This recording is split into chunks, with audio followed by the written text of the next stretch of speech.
रूपा के ऑफिस पे पांव रखते ही सबकी नजरें एक बार उसकी ओर उठ गई और तुरंत सब फिर अपने अपने काम में व्यस्त हो गए। सबकी नजरों में छिपा कौतूहल दूर अपनी मेज पर बैठे मैंने देख लिया था। मेरे पास से निकलकर अपनी मेज तक जाती रूपा ने मेरे कंधे पर हल्के हाथ से दबाव देकर कहा, हेलो स्वीटी। उसकी इस शरारत पर मैं भी मुस्कुरा दी। रूपा में आया परिवर्तन मुझे भी दिखाई पड़ रहा था, पर मैं चाहती थी वो खुद ही खुले। मैं जानती थी वो अधिक दिनों तक अपना कोई भी सुख दुख मुझसे छिपा नहीं सकती। हमेशा बुझी बुझी और उदास रहने वाली रूपा को मैं वर्षों से जानती थी। उसे किसी ने हंसते चहकते शायद ही कभी देखा हो। हंसने खुश रहने के लिए उसके पास था ही क्या। छोटी उम्र में माँ का साया उठ गया था। माँ के रहने का दुख शायद कभी भुलाया भी जा सकता था, पर जिस हालात में माँ मरी थी वो भुलाना बहुत ही मुश्किल था। शराबी बाप के अत्याचारों से माँ बेटी हमेशा पीड़ित रहती थी। माँ स्कूल में पढ़ाती थी और जो तनख्वाह मिलती उससे तो पिताजी की पूरे महीने की शराब भी मुश्किल से चलती थी। पैसे न मिलने पर रूपा के पिता रतनलाल घर का कोई भी सामान उठाकर बेच आते थे।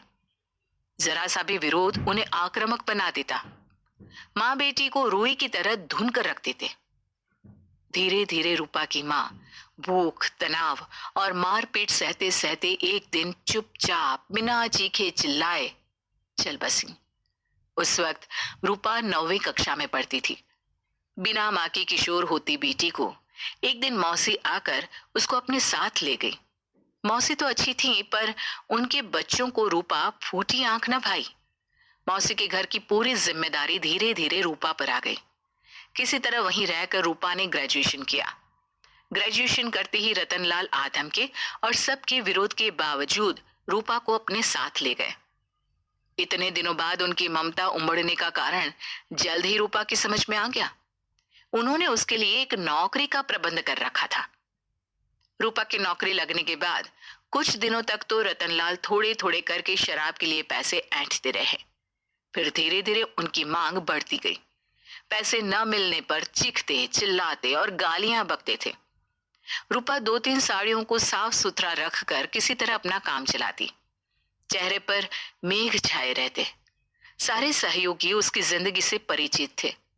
सभी का व्यवहार उससे बहुत अच्छा था। लंच में चाय तक के लिए उसके पास पैसे न रहते। मैं कभी कभार ही चाय नाश्ते के लिए उसे राजी कर पाती। पूछने पर वो अपनी परेशानियां मुझे बता भी देती थी। इधर करीब महीने भर से रूपा में एक खास परिवर्तन आया था जो तुरंत सबकी नजरों ने पकड़ लिया। 33 साल की नीरस जिंदगी में शायद पहली बार उसने ढंग से बाल संवारे थे। उदास होठों पर एक मदहोश करने वाली मुस्कुराहट थी। आंखें भी जैसे छलकता जाम हो। मैंने सोचा शायद आजकल रूपा के पिता सुधर रहे हों। ये सब इसी कारण हो। करीब 1 माह पहले ही तो रूपा ने एक दिन बताया था कि कैसे चीखते चिल्लाते और गालियां बकते पिता को रवि भाई समझा बुझाकर बाहर ले गए थे। करीब 1 घंटे बाद पिताजी नशे में धुत खुशी खुशी लौटे थे और बिना शोर किए चुपचाप सो गए थे। रवि भाई उसके मौसेरे भाई के दोस्त हैं। पहले 1-2 बार मौसी के घर पर ही मुलाकात हुई थी। अब इसी शहर में बिजनेस कर रहे हैं।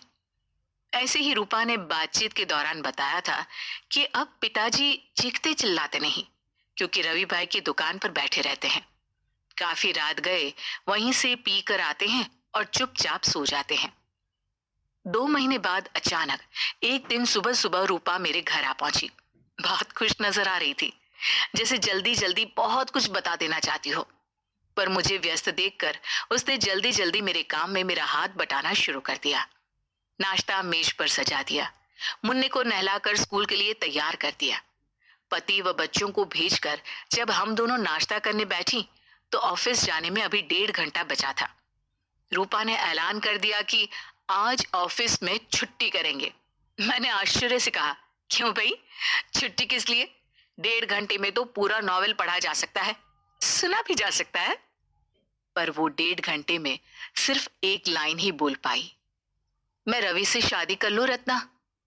मैं जैसे आसमान से गिरी। रवि से? पर वो तो शादीशुदा है, बच्चों वाला है, यही ना? मैं आगे सुनने के लिए चुप रही। रूपा ने अपनी छलकती आंखें उठाई। मेरी उम्र तो देख रत्ना, इस साल 34 की हो जाऊंगी। पिताजी मेरी शादी कभी नहीं करेंगे। उन्होंने तो आज तक एक बार भी नहीं कहा कि रूपा के हाथ पीले करने हैं। मुझे एक घर एक घर चाहिए रत्ना। रवि मुझे बहुत चाहते हैं, मेरा बहुत ख्याल रखते हैं। आजकल रवि के कारण पिताजी उधम भी नहीं करते। रवि के कारण ही मैं चैन की सांस ले पाई हूं। शादी के बाद मैं रवि के पास रहूंगी, पिताजी यहीं अकेले रहें और चीखे चिल्लाएं। मुझे उसकी बुद्धि पर तरस आया। मैंने कहा, यहां तो अकेले पिताजी हैं, वहां सौत और उसके बच्चों के बीच रहकर किस सुख की कल्पना की है तूने? जरा मैं भी तो सुनूं। उसने मेरे गले में बाहें डाल दी। ओ रत्ना, तुम समझती क्यों नहीं? वहां मेरे साथ रवि है, फिर मुझे नौकरी करने की भी जरूरत नहीं। रवि की पत्नी बिल्कुल बदसूरत और देहाती है। रवि मेरे बिना रह ही नहीं सकते। इसके बाद की घटनाएं बड़ी तेजी से घटी। रूपा से तो मुलाकात नहीं हुई, बस उसकी 1 महीने की छुट्टी की अर्जी ऑफिस में मैंने देखी। एक दिन सुना दोनों ने कहीं दूसरी जगह जाकर कोर्ट मैरिज कर ली है। इस बीच मुझे दूसरी जगह अच्छी नौकरी मिल गई। जहां मेरा ऑफिस था वहां से बच्चों का स्कूल भी पास था, इसलिए मेरे पति ने भाग दौड़ कर उसी इलाके में मकान का इंतजाम भी कर लिया। इस भागम भाग में मुझे रूपा के बारे में उठती छिटपुट खबरें ही मिली कि रूपा उसी ऑफिस में नौकरी कर रही है। फिर सुना रूपा एक बेटी की मां बन गई है। एक ही शहर में रहते हुए भी हमारी मुलाकात एक शादी में 10 साल बाद हुई। करीब 9 साल की बेटी भी उसके साथ थी। देखते ही आकर लिपट गई। मैंने पूछा, रवि नहीं आए? ठंडा सा जवाब था रूपा का, उन्हें अपने काम से फुर्सत ही कहाँ है। रूपा का कुमलाया चेहरा ये कहते और बेजान हो गया। उसकी बेटी का उदास चेहरा भी झुक गया। मैंने पूछा, रूपा, तुम्हारे पिताजी आजकल कैसे हैं? वैसे ही जैसे थे, वो बोली। कहाँ रहते हैं? मैंने पूछा। कभी मेरे पास, कभी गांव में। जमीन जायदाद बेचते हैं, पीते रहते हैं। शहर आते हैं तो मैं हूं ही पैसे देने के लिए। महीने में 8-10 दिन यही मेरे पास रहते हैं। गांव में पिक्चर हॉल जो नहीं है, वहां बोर हो जाते हैं। पैसे देने से मना क्यों नहीं कर देती? मना करती हूं तो ऐसी भद्दी और गंदी गालियां देते हैं कि सारा मोहल्ला सुनता है। मेरी बेटी डर कर रोती है, पढ़ लिख नहीं पाती। घर के बाकी लोग कुछ नहीं कहते, रवि कुछ नहीं कहते। बाकी कौन से लोग हैं? मैं तो अपने उसी घर में रहती हूँ। रात को रवि 10 बजे आते हैं, 12-1 बजे चले जाते हैं, वो भी एक दिन छोड़कर। बस हमारा पति पत्नी का नाता यही 2-3 घंटे का है। घर खर्च देना नहीं पड़ता, कारण मैं कमाती हूं ना। भाई कुछ तो खर्चा देते ही होंगे, तुझे ना सही अपनी बेटी को ही। और क्या देंगे जब शाबाशी तक तो दे नहीं सकते। नीलू हर साल फर्स्ट आती है, कभी टॉफी तक लाकर नहीं दी। नीलू का चेहरा और बुझ गया था, उसका सिर झुक गया। मेरा मन भर आया। बोली, पागल, मैंने तो तुझे पहले ही समझाना चाहा था, पर। रूपा की आंखें छलक गई। क्या करती रत्ना, मुझ जैसी बेसहारा बेल के लिए तो ठूंठ का सहारा भी बड़ी बात थी। फिर वो तो। इतने में हमारे पास 2-3 महिलाएं और आ बैठी। मैंने बात बदल दी। भाई तेरी बेटी 9 साल की हो गई, अब तो एक बेटा हो जाना चाहिए था। फिर धीरे से कहा, एक बेटा हो जाए तो तुम दोनों का सहारा बने और नीलू को भाई भी मिल जाए। अचानक नीलू हिचकियां लेकर रोने लगी। नहीं चाहिए मुझे भाई, नहीं चाहिए। मैं सहम गई। क्या हो गया नीलू बेटे, क्या बात है, मुझे बताओ। नीलू को मैंने गोद में समेट लिया। उसने हिचकियों के बीच जो कहा सुनकर मैं सन्न रह गई।